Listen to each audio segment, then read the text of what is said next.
Hello and welcome to episode 397 of the Money to the Masses podcast with your resident expert. As always, Damien Fay and me, Andy Leakes. Damien, welcome back. How are we doing? I'm good, Andy. Well, we can talk about the podcast meetup now, can't we? We couldn't last week because we recorded early. Now this week we can talk about the meetup, which was great to do. I mean, I think the gods were trying to scupper the whole event for us, wasn't it? The weather turned and got extremely cold. But not only that, on the night that we did it, we'd even been up to the pub in the day before. In fact, Harvey and Justin independently had visited that pub just to make sure it was still open. And on the night, we went to walk in the doors and there was a notice on the front door stating that they had to close due to emergency repair. So I don't know what that was, but of course that caused a massive problem for people who came to the event. We had to go to Leadenhall Market, so we had to change venue at short notice. So we put it out on our socials to people that we had to go across to Leadenhall Market. It was freezing. We were outside a pub. We did eventually go inside a pub. And thank you to those people who did persevere to find us. I know there were many people who went to the original venue and then were confused as to what was going on because the lights were on in the place and the doors were still locked. Apologies, but that was out of our control. But those of you who did persevere and came and met us, we're really grateful that you did, and we had a good evening. And one of the things that came out of the conversations we had that night is that we are looking for new moderators on our Facebook group. So somebody said that on the Facebook group, there'd been a couple of spammy type posts in the group, which we obviously endeavour to make sure they are removed. So we have some moderators within Money to the Masses, but also one or two external people as well who are part of the group. Obviously, we are looking for more people who can help us to run it. They will approve the people who can join. They will flag the comments that are spam or inappropriate, because that does happen even though we try to stop it, and they can then actually remove those comments as well. So if anybody wants to be part of the moderation group, then just send an email to Andy at moneytothemasses.com. We've already got one person who I met at the event who is going to do it. We're going to enact that next week for them. So if you'd like to be part of it so we can make sure the community is what you want, then send Andy an email. For those of you who've not yet joined, go to facebook.com/groups/money to the masses, where you can, of course, join. So that was a podcast meetup. One thing I want to say before we get on to what's on this show this week, Andy, I do plan to do a piece on capital gains tax in the new year, because obviously the capital gains tax allowance was reduced in the recent autumn statement. So there are capital gains tax planning that needs to take place for some people. So somebody asked me, could I do a podcast on what they should do and what to look out for? So I will do that in the new year when everybody's head is back in the game and they're doing their admin, which is probably better that side of Christmas rather than this side of Christmas. Okay, so let's move on to what's coming up on the podcast this week. I'll be doing a short piece at the end of the podcast, and it's to do with a particular type of fraud, loan fee fraud. And the FCA has made an announcement recently to try and highlight what it is and what people can do to avoid becoming a victim. And Damien, what's the two pieces you're going to be covering? I'm going to be covering an investment piece. Again, it's inspired from a piece of 80/20 investor research that I carried out this week, which ultimately highlights one issue with passive investment funds. So I want to talk about that. The other thing I'm going to do is do a bit of a recap on where we are with mortgages. So I know we've talked about mortgages since the mini budget on one or two occasions, but it's the one thing I'm asked about all the time in the money world. So people always wanted to know what's going on with the mortgage market. And the thing is, things have changed quite quickly. So where we were 2 months ago, or even 1 month ago, is quite different to where we are now going into 2023. So I want to do something on that, just so people are aware when they're planning, particularly if they're one of the millions of households that are going to be remortgaging in 2023 or 2024. Okay, so let's make a start then. The investment piece, what have you got? So 2022 has been a difficult year for investors, and that's principally because bonds and equity markets generally have fallen pretty heavily. And that is obviously partly because of the Ukraine war, but there are the issues of rising inflation and central banks hiking interest rates. And that's had a big impact on various asset classes. And we've seen bonds and equities pretty much fall in tandem throughout the year. Yes, we've had rallies, but generally speaking, we've been on a downward trajectory. So given that backdrop, I looked at the idea of active versus passive funds. So active funds, for those of you who don't know, are funds that are managed by a human. So a man or woman fund manager that has a mandate, which they then supposedly use their skill and research to pick the investments that fund might invest in. So if it's a UK equity fund, they might pick particular shares that are of companies in the UK to invest in. And the aim is therefore to outperform all their peers, all the other fund managers, and also they would want to outperform things like passive benchmarks like the FTSE 100, for example. If you look at the mandates on any fact sheet, they often refer to things like the FTSE All Share Index. Now, the flip side of that are passive funds, and they're just funds that are run by automation, effectively. They're run by machines, but what they will do is they will track an index or indices, and so there isn't as much human intervention in that. They will just track an index. Let's pick the S&P 500 in America, for example. So a fund might track that. Now, over the long run, there's been lots of different bits of research that have been conducted that show that fund managers don't tend to outperform passives over the longer term. And of course, you can pick some of those apart. And I've always been of the mindset you invest in what's working. I don't look at funds and say, is it passive? Is it active? I look at what's working and make decisions based upon research. Now, this year, 2022, you might think that given that we're in a downward year and given that a passive fund will be tracking an index, so let's say it's tracking one of the major equity market indices, whether it's the FTSE 100 or the S&P 500 in America, then they will just keep following it into oblivion as it starts to tumble. You might hope that a fund manager that may be invested in UK equities, or in the case of comparing to the S&P 500 in US equities, might start to apply the brakes or do something a bit different. They might pick alternative shares or whatever, and they might use their skill to try and preserve capital. So what I did is I looked at the emerging market equities as an asset class, European equities, global equities, Japanese equities, North American equities, and UK equities. And then finally, I looked at some bond markets, so sterling corporate bonds, UK gilts, and UK index linked gilts. And that was a lot of fun. So it was about 1,300, and I had to separate them into passive and active funds and then look at their performance throughout 2022 to see if in a year where markets are tumbling, whether active funds outperformed or passive funds outperformed in that year. Now, before I talk about the results of that research, I want to go and give you some insights to two previous bits of research that I carried out in the last 5 years for 80/20 investor members. And I can't recall if I have done it on the podcast. I didn't have time to go back and look at past episodes. But one of the pieces I did was to look at whether active funds outperform passive strategies in sideways or falling markets. And so what I mean by that is a market where it's largely range bound. So you get rallies and dips, but really the market, if you look at it, has gone really nowhere for a period of time, could be months or even longer. Or I wanted to see if in falling markets like we had in 2022, whether active or passive strategies outperformed. So that was a sample size back then of a set period. And it was a bit inconclusive, to be honest. And I will probably revisit it because we've had some great examples of extreme moves in markets. So the pandemic is a good one. With 2022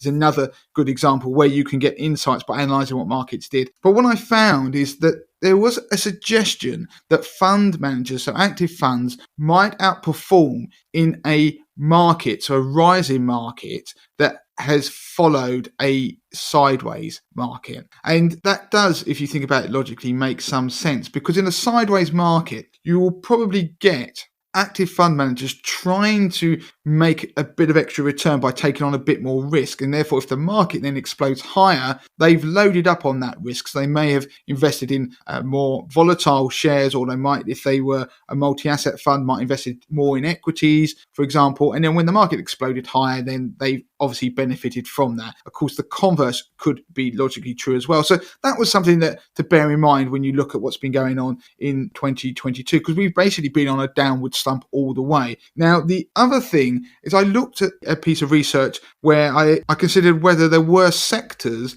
where active funds beat passives more readily. So rather than just looking at them as a big group, break them down into different sectors, so different asset types, a bit like I mentioned at the start of this piece. So what I found when I did that is I looked at not just whether they'd outperformed, but the consistency of any outperformance or underperformance. And largely speaking, North American equity funds, actives tend to underperform passive benchmarks like the S&P 500, so therefore they underperform any passive funds based upon that index. While in Europe and the UK, they tended to consistently outperform passive peers. So that was an interesting finding. I'm not going to go into all the details of that piece of research, but take those into your mind. So you might think that in 2022, based upon those, it was going to be dreadful for active funds, but we might still see the UK equity space outperform their passive peers. And so we would probably expect to see active North American funds underperform their passive peers, because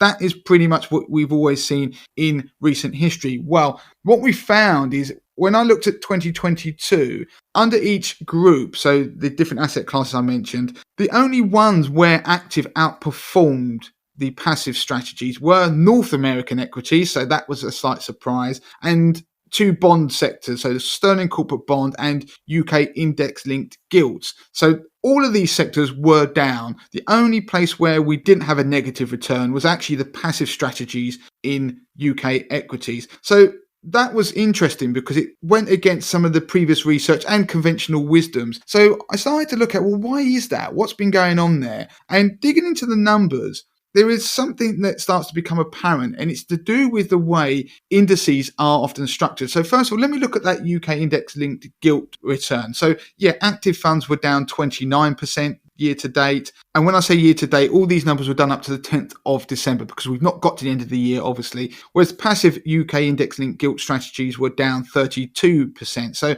they're down heavily. They were one of the worst performing assets year to date, but there is a marginal difference. Pondering that, why would that be? And one insight, if you go back to episode 365 of this podcast, where I talked about index-linked gilts and the flaws in them, because people were wondering why weren't they doing well in this environment, given that inflation was going up. And one of the issues is duration. And I explained about duration, and it's to do with interest rate risk. And so if you want a full explanation, go back to that podcast. But in a nutshell, what happens is that the index-linked gilt funds are very, very, very, very sensitive to interest rate moves. So what we got in this year, lots of interest rate moves or expectations of interest rate moves. So we've seen them perform badly. But if they are tracking an index of index-linked gilts, so I'm talking about passives here, then they're going to basically get the full brunt of that downward pressure. And index-linked gilts are more sensitive to interest rate moves than normal UK gilts. So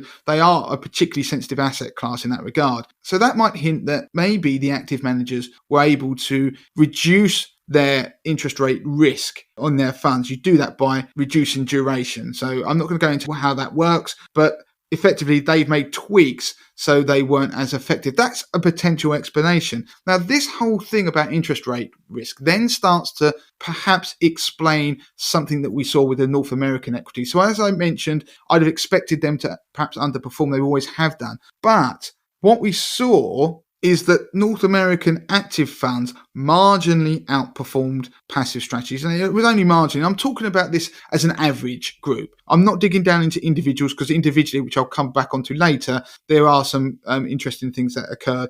But as a group, active funds marginally outperformed passives. And then when I looked upon it and considered what was going on, something started to again stand out, and it kind of links to what was going on in the index-linked area. So the S&P 500, for example, which is an index which a lot of passive strategies might be based upon, but that is a cap-weighted index. And what that means is the 500 companies that might be in it, they're not in it equally. Their exposure in that index is based upon their size, so the total size of their shares out there, so their market cap. To give you an indication, if we take Apple, Microsoft, Amazon, Tesla, and Alphabet, which is Google, they make up almost 24% of the S&P 500. That's nearly a quarter. So nearly a quarter of what goes on, whether it's good or bad on the S&P 500, it pretty much depends upon those shares. And of course, that means that in a year where tech companies have been hammered, and they've been hammered because as interest rates rise, then it starts to impact technology stocks in particular. And that's because technology stocks have the ultimate payday so that the earnings can be way off in the future. So when you discount those earnings back, the higher the interest rate, the smaller that number is when you discount it from the future. So again, you don't have to understand that, but what it means, that makes a lower share price. So if you had a pot of money and you discount it from the future, then the higher the interest rate, the lower today's sum. If you want to think of it in the reverse to help you understand it, the higher an interest rate you have, the smaller pot of money you have to put into a savings account to get a number way off in the future. So it works in reverse. All you need to know is when interest rates are going up, or the expectation of them are, technology stocks tend to get hammered. Just go and look at what happened on the stock market this week when the expectation of what the Federal Reserve would do in terms of future interest rate hikes, that went up. So you look at the tech stocks this week, they got hammered, and so the S&P 500 has struggled. That just shows you it in the real world as a bit of an example. Now, that shows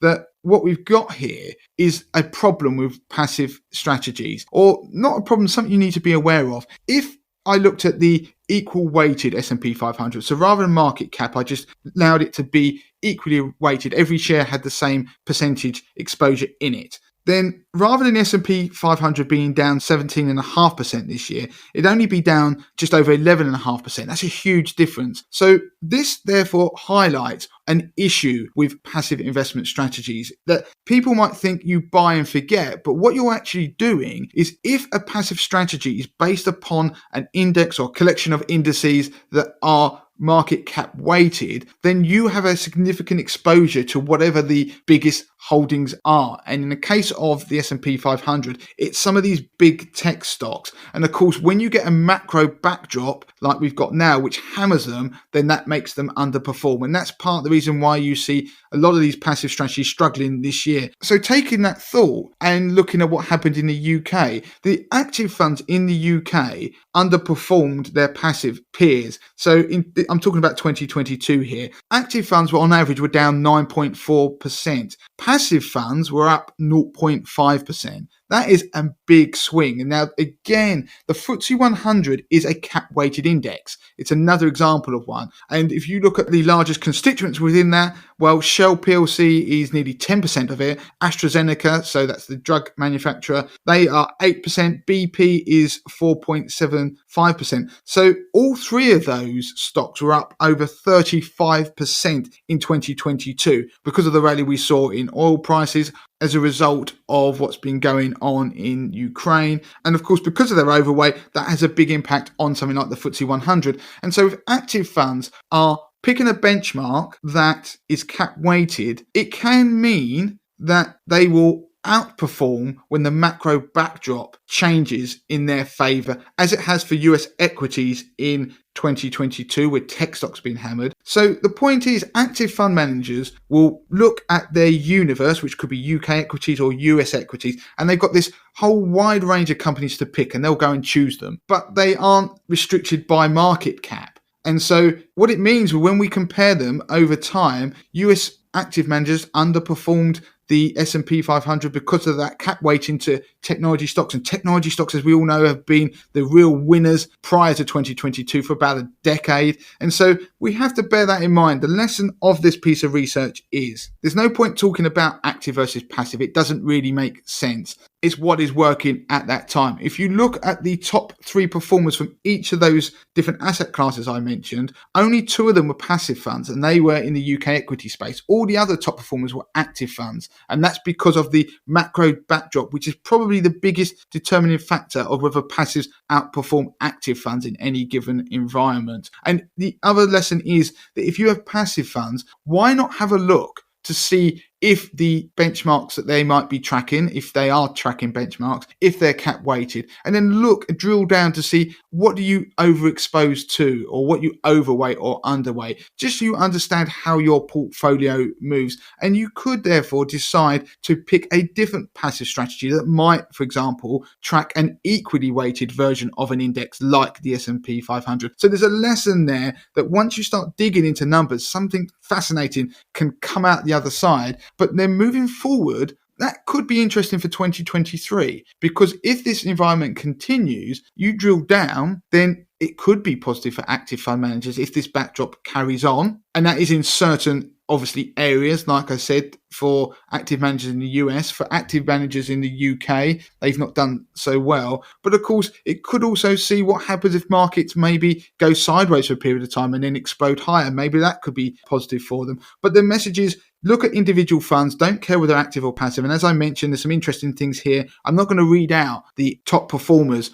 of 2022, but they are largely active funds in this particular case. And a number of them I do hold in my 50k portfolio that I run on 80/20 Investor. And that's because the way the research works, it just looks for what is working and doesn't really make a judgment on that. And that has helped me this year.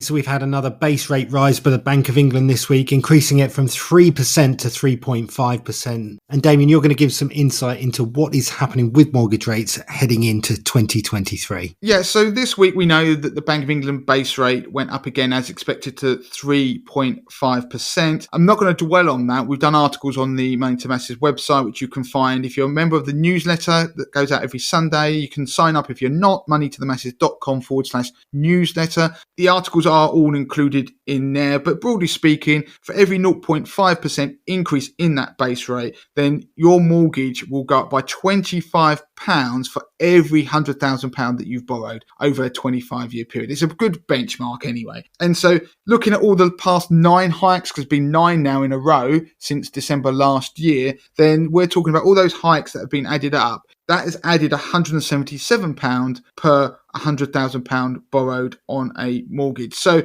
that for somebody who is yet to come off their fixed rate deal in that period, you can do the numbers to work out what your mortgage could go up by based purely on where the rate is today. And what I wanted to do, because the market has been in turmoil, the mortgage market has been all over the place, and we've done some bits and pieces in recent months on it, and it's partly because of that mini budget. But the reason I wanted to talk about it today, because as we head into Christmas, I know there'll be a lot of people worrying about their mortgage, what's going to happen to it next year, and there'll be people who hopefully will be putting money aside, trying to be a bit careful, and I want to give them an update because the newspapers can be quite sensationalist about things, but I want to dig beneath that surface. So after the mini budget, which happened on the 23rd of September, there was a race to fix mortgages. And that's because mortgage rates went through the roof, because effectively the gilt market exploded. So yields went higher. Mortgage pricing went through the roof as a result because swap rates went up. We don't have to understand what they are, but just put it this way,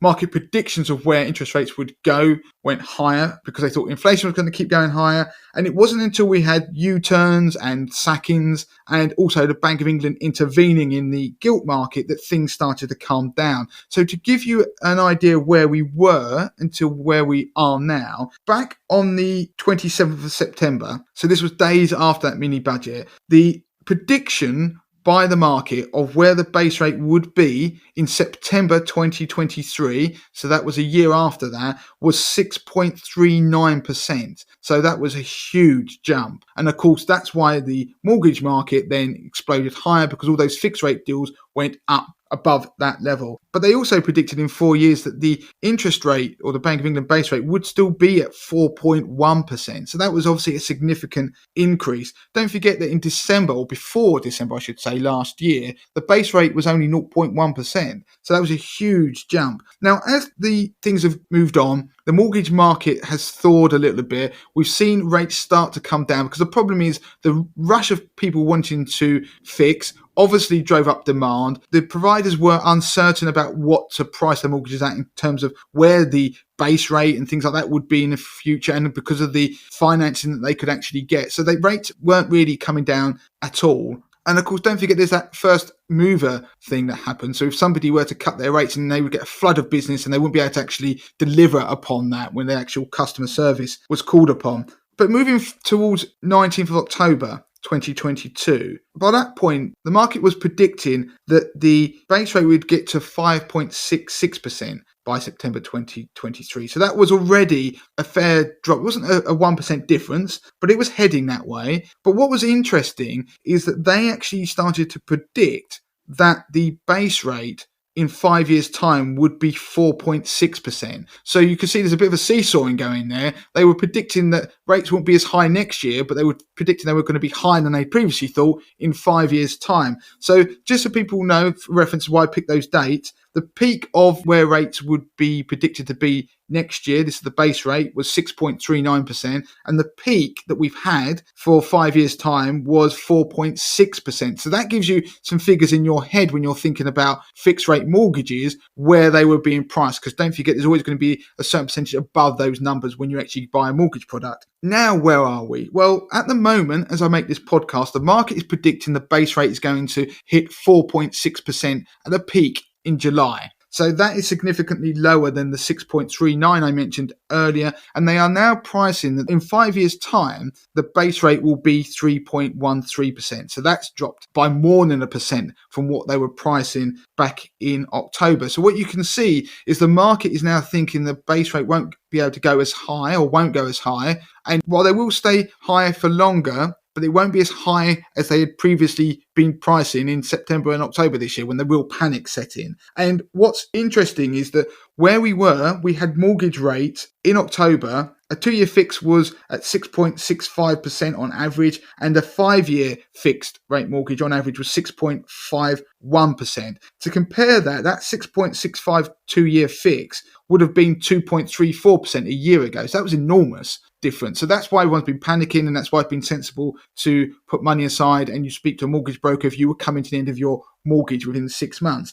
Where we are now, if you've got a 60% loan to value and a loan over 25 years, I'm using some broad assumptions here, a 2-year fix is now 4.85%. This is the best, not the average, the best. The best 5-year fix has now come in and dropped down to 4.5%. So that's much better. So that dip in long-term expectations of where interest rates are going to be are starting to feed through. And of course, in the market now, when you're looking at that, the cheapest tracker we've got is round about 3.5%. If I look today, it's about 3.2, 3.3, but it hasn't taken into account the base rate hike that happened yesterday. So we're looking probably between 3.5, 3.6. So you can see that those numbers are coming towards each other. So you get a 2-year tracker probably about 3.5%, whereas you're getting a 2-year fix at about 4.85 now. So they are starting to come in together. Those differentials, as I've mentioned in recent podcasts, trackers and discounted mortgages, so these discounted variable rate mortgages, are starting to become much more attractive to people because they are lower initially. Of course, if rates go up, then they will go up, whereas a fixed rate mortgage won't do. So what we've seen, just to give people insight into what's going on out there when people are talking to brokers, depends who you talk to, but anecdotally, the number of people 2 months ago, when things were at their worst, 90% of people were getting fixed rate mortgages. In fact, even before that, the vast majority of people would get a fixed rate mortgage when they went and got mortgage advice. That's dropped down to, depending on who you're talking to, only about 50 to 75% of people are now getting it. People are now starting to look at variable and discounted products and trackers. So that is partly because they're cheaper, but also because they're starting to try and play the interest rate game. So they're trying to sit there and think, well, if rates go up, but then they come back down and I can remortgage and maybe I don't want to fix for 5 years because I could fix at 5-6% and then I'll be stuck on that. So that is starting to happen. So just throwing it out there to people who are listening, that where we are now with the mortgage market is very different to where we were a month ago or 2 months ago. And again, mortgage brokers have their predictions of where they think things will go, but some of them are starting to think, well, maybe rates will come down on fixed rate products towards 3% in the next 18 months, which would obviously be much better news than what people were faced with just a month or two ago. And of course, going back to what people are often doing now, whether people are taking 2 years or 5 years, it very much depends on your own circumstances, whether you are more worried about keeping your mortgage payments fixed for longer and what you can afford. But obviously, there are a lot of people favouring short-term fixes because they're thinking they might come off them again. And the other thing I want to just throw out there are some interesting products that are starting to make headlines. So things like tracker products that are switch to fix. So switch to fixed trackers, and what they do is they enable you to be on a tracker rate, but then any point change it to a fixed rate without having to pay an early repayment charge. So that's quite an interesting product. The point is, you need to speak to a mortgage advisor, as I've said in the past many times. It's one of the few times where I think getting advice would really help, because you get the full range of products that will be suitable for you, and they can help you actually find the products you're probably more likely to be accepted on. So the lessons of autumn 2022 are that things can change very quickly, and still be mindful of early repayment charges. But the pressure is seemingly easing. But that doesn't mean that, for example, somebody like me, when I talk about living like it was 2024, like late 2024, do you remember I was talked about that in the past and saying that I was putting money aside, assuming my rates will go up? Just as quickly as things can go from where they were at the beginning of September to really bad in late September, October, and now they're easing, we could go either way again. So you've got to bear that in mind. But I just wanted to say this before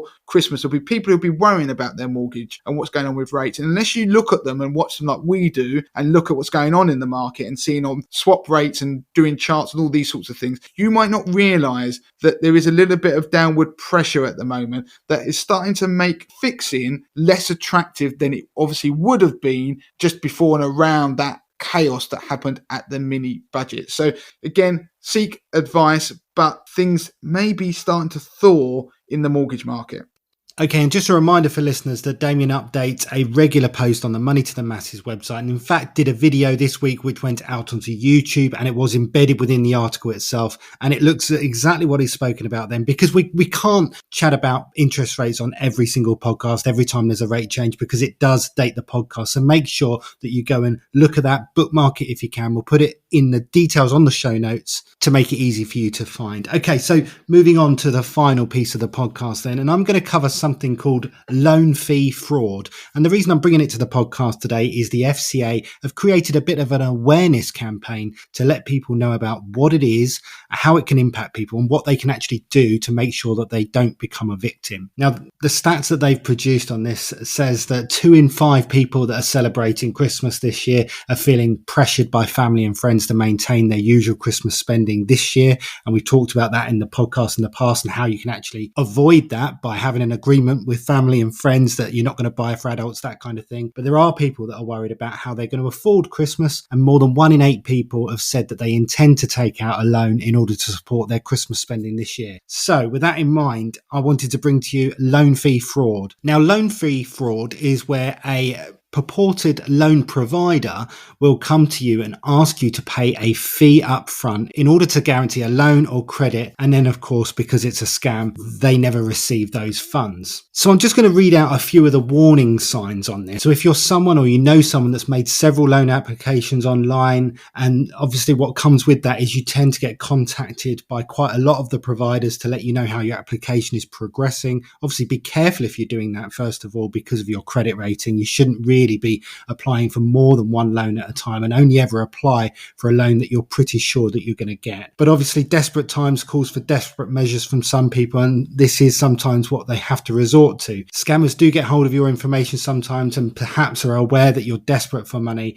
and so you may be contacted out of the blue either by text, email, or phone and offered a loan. You'll often be asked to make an upfront payment into a bank account, or maybe transfer money via an unusual method. So again, that is a warning sign if that happens to you. The scammers will claim that the fee is refundable in an effort for you to make the payment quickly. And they'll often say that it will be used as a deposit or an administration fee, or perhaps an insurance product that comes along with the loan. So be aware of these practices. Be aware if you're being put under pressure to pay that fee quickly. And again, if you've made a payment and then you're contacted again for further payments and subsequent payments, your loan still hasn't arrived, that is another cause to be concerned. And so while researching this piece, I found out ways in which we could share on the podcast how to protect yourself. And I was pretty staggered to realise that fully FCA authorised and regulated firms do actually carry out this practice sometimes. And so it isn't as unusual as you think. The The things that you can do, however, to make sure that you're not a victim is to do the following. Always check the Financial Services Register to see if the firm that you're being contacted by is regulated by them. They should always be on that register. Check that the firm's contact details match that register, and always use the contact details on the Financial Services Register rather than a direct line or email that's given to you in separate correspondence. If there are no details of that provider on the Financial Services Register, or the firm claims that they're out of date, call the Consumer Helpline. I'll read that out here. It's 0800 111 6768. What I'll do is I'll put some details on the podcast notes about how loan fee fraud works, what you can do to make sure you're not a victim, but also how you can report a scam if you believe it's happened to you. So just to make listeners aware, coming up to Christmas, this kind of scam does exist. Please don't become a victim, and do report it if you believe that you've been targeted in this scam. So Damien, that's it for this week, isn't it? Yeah, we are. We're done. So as ever, please do review the podcast. We keep saying to people that we're going to remind people at the start of the podcast to review it, and we never, ever seem to. So we have had some reviews. Please do leave a review. It will make our Christmas. We'll read some out, hopefully, in a future episode and give away some mugs to those people who have actually done it. As ever, like I mentioned earlier, join the Facebook group, facebook.com/groups/money to the masses. So that is it, Andy. Until next time. Until next time.